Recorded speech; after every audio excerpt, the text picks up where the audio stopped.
Exactly 2 years ago, on the 20th of November 2019, I first picked up my headset and started recording Celeste, the Kickstarter of Season 1. And we've come a long way since then.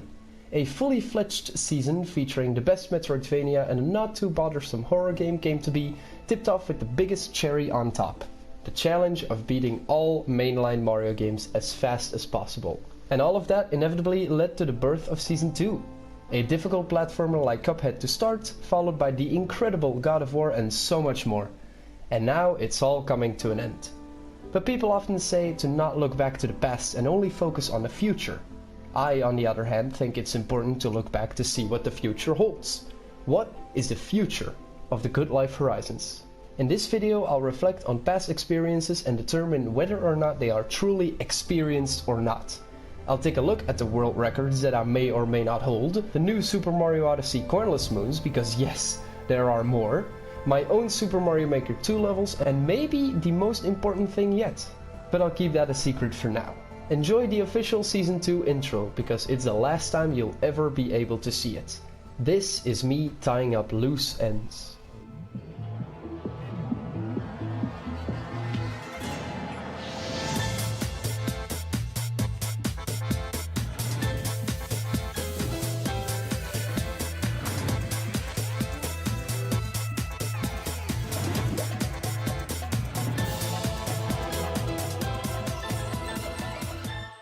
Oh, how I wish I could talk about this in a chronological order. Unfortunately, I won't be able to. To prove my point, I'll just start with the first loose end and the second ever game on this channel, Hollow Knight. After the first playthrough, I just knew I wasn't done with it. And so, even before God of War came out, I got a world record on the deadest of leaderboards. And a few months later, that got beaten. A few times actually. And right then and there, I knew I wasn't gonna beat that. So I decided to look for more empty leaderboards. Enter N++. Honestly, did that ever count as a world record? Yeah, I didn't think so. Enter Overwatch. This was gonna be the first original idea for this video until I realized I had way more to talk about, but I came to the conclusion that there really isn't that much I can say about this. Here's what happened. I was looking for empty leaderboards, I saw an empty one, I did a run, and I'm still on first place after more than 6 months now. The rule set was the most terrifying part about this run, but the premise was simple. Beat all 12 original maps as fast as possible and beat all of them on attack mode. So I assembled my team, meaning I took the best AI characters and set them all to hard difficulty, and did the opposite for my enemy team. In the end it looked like this. I was Bastion, and most of the time I just had to camp the payload or the point until the time ran out. And that was it. So yes, that is the end of the world record saga. I don't feel the need anymore to go for another one, and even if the last one standing gets broken, I won't try to beat it. I'm done with this. Another thing I was not done with, however, was the last game of the original finale, Super Mario Odyssey. The Coinless series, especially the 2 voiceover videos, are by far the most watched videos on this channel right now, so I only thought it was needed to push this game to its limits, and for a while I truly believed that I saw it all. But I was dead wrong. Apparently there's a Discord server specifically made for this type of challenge. So I took a look and discovered that I am not the first one to beat the Mecha Brutal in Darkside Coinless. An incredibly talented guy that goes by the name of DPC1437 did it almost 3 years ago without collecting coins, without jumping and without gap throws at the same time. Apart from that, the Discord found way more impossible moons to be possible coinless. Previously, I thought that there were only 741 possible coinless moons, but there are more. Let's take a walk. In Cap Kingdom, the Forgotten Treasure is possible by standing on top of the box with a coin and then doing the objectives like normal.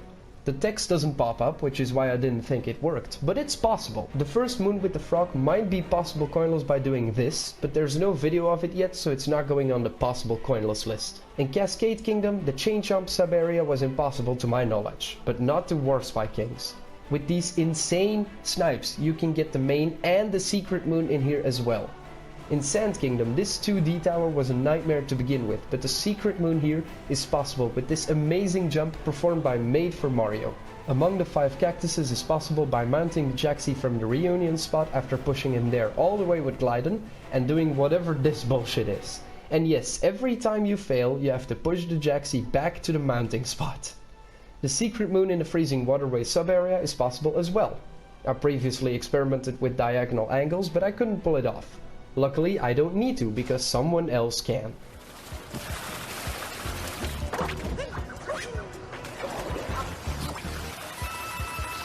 Lake Kingdom was already fully cleared in the sense that there are theoretically no more possible moons laying around, and V0id Kingdom is absolutely ridiculous. The flooding pipeway ceiling secret is possible. It seems impossible, but not to Grady. When the water hits the floor exactly on that frame, you can clip through and swim in the out of bounds area to get the moon up top. I mean, come on, how do you come up with that shit? Cloud Kingdom has no new moons and Lost Kingdom was already fully cleared by me, but then there's Metro Kingdom. I'll say right away that the festival is still impossible, but new glitches and tricks keep getting found every now and then, so one can only hope. However, there was another moon that was still impossible, being this Girder moon. This literally took me only 15 minutes of attempt before I just jumped over. And even the entire Super Mario Odyssey Coinless community thought this one was not possible until I proved it. Guess I did something after all. Snow Kingdom has this insane trick jump by Civic, which allows you to skip 18 coins and get both the normal moon and the secret moon by going from the back of the area. Stacked up Ice Climb was within the realm of possibility because of this fucking shit, but it wasn't actually proven like that. That's when DPC gave me some great advice a few days ago and told me that you can actually do a motion control jump, uncapture, and then get the Goomba up on the platform above. A singular uncaptured Goomba will despawn, but a stack of Goombas won't. So if you just bring all the Goombas from down all the way up and get them on the big stack one by one, this moon was possible. Fun fact, as far as I know, I am actually the first person to prove that this moon is possible coinless. And then there's Seaside Kingdom, which is about the only reason this subject is an actual subject in this video. Because the boss named Brigadier Mollusque Lanceur Fruit, Dauphin of Buplaine, is possible. It took me only 2 tries, but it's more about the technique here. If the boss is not on screen and therefore not in sight, he doesn't harm any creatures at all. So most of this fight is just waiting for him to be in a good position and looking at the map, but it's completely possible. This gives us a multi-moon and 27 more possible moons, of which only one is difficult. And no, it's not volleyball. It's a Pokio sub-area. I previously thought this was impossible, but no, Civic once again proved this one to be possible. There's no actual footage of him breaking the first block, but he did it because he has 0 coins and dying, losing the coins and respawning would cause the block to return. Luncheon was already fully cleared, and then we get into Ruined Kingdom. I am pleased to announce that this is the first kingdom where every moon is possible coinless. There's no shot moon, and the last impossible moon is proven to be possible by Civic once again. By charging the Chuck in a specific way, you can get him onto the ledge, which makes you able to walk along the blocks with a coin. Bowser's Kingdom is fully cleared just like Luncheon, Lost and Lake, and Moon Kingdom has a few new moons like Fly to the Treasure Chest and back.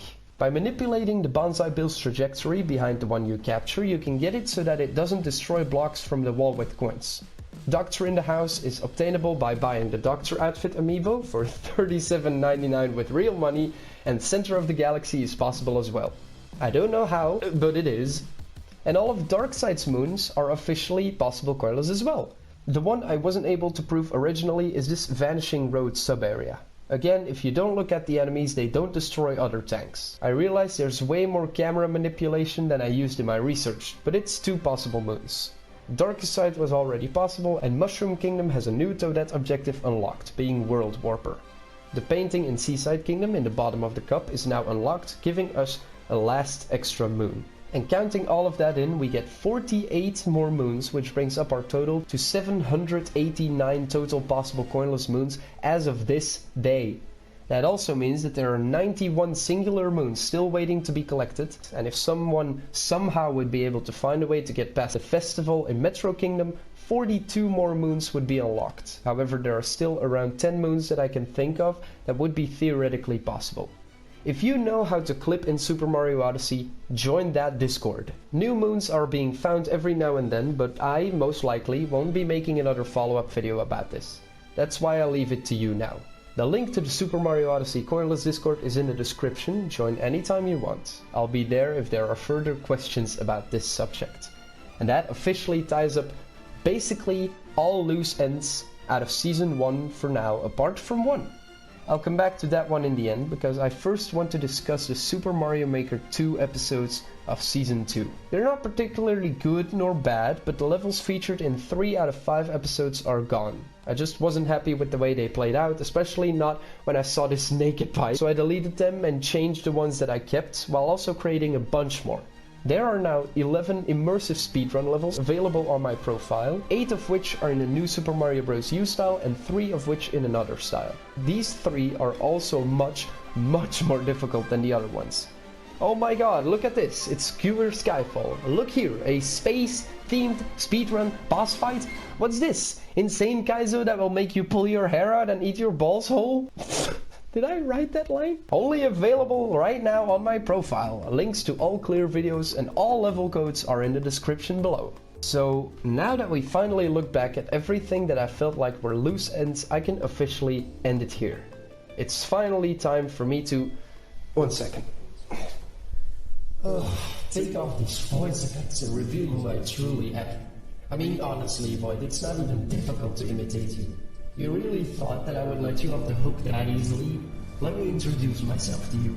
I am Fear, your alter ego, your dark side, and I am here on a mission. You see, I thrive on your mistakes, your failures, your losses. And while you win, I always lose. And I thought to myself, how can I stop it forever? And that's when I came up with a solution. The only way to get you to stop is for you to keep going. That's why I helped you tie up all loose ends except for one. The path to Season 3. Season 1's Kickstarter Celeste. Season 2's Kickstarter Cuphead. 2 difficult platformers. Season 3's Kickstarter is gonna be a difficult platformer and you know it. Better dig deep into your past for this one. Season 1's second game, Hollow Knight. Season 2's second game, God of War. Both big games with a lot of editing. You thought editing The Legend of Zelda Breath of the Wild was complicated? I'm curious what you shall do here. And that also reminds me, Breath of the Wild has a DLC. Where's that? You forgot? Huh? Another thing, The Last of Us has a sequel. I'm looking forward to your moral pain in that one. And oh, I have been waiting to reveal this. Until Dawn and Hello Neighbor are the horror games of this channel? I mean, what is this, kindergarten? What, you're too scared to play a real horror game? And boy, oh boy, the finale of Season 1. All mainline Mario games as fast as possible. Why don't you go for 100% run of all of them? Too afraid you won't make it? And it will take too long? Here's a point, V0id. I am only a figment of your imagination. The only thing stopping you is yourself. But I've worked hard, living in those small moments of fear and inspiration, causing me to rise. And now I am powerful enough to throw you around and tell you what to do next. So here's how this is gonna go down. You have until episode 200 to prove me that you can do it. I want to see that Zelda DLC, I want that The Last of Us sequel, I want a hard platformer to begin with, I want that epic finale. If you are not able to finish before the deadline, I will take over. I will grow inside your fear and be able to take away everything you built in just a blink of an eye. Your whole life, as you know it, will be destroyed, so you better start prepping already. My weapons are ready. My teeth are sharpened and my hands are itching to eradicate. There are only 120 episodes up and running right now, which means you have 80 episodes left.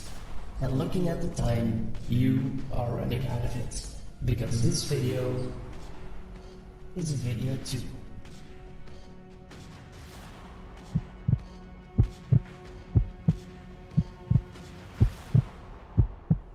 See you soon, brother.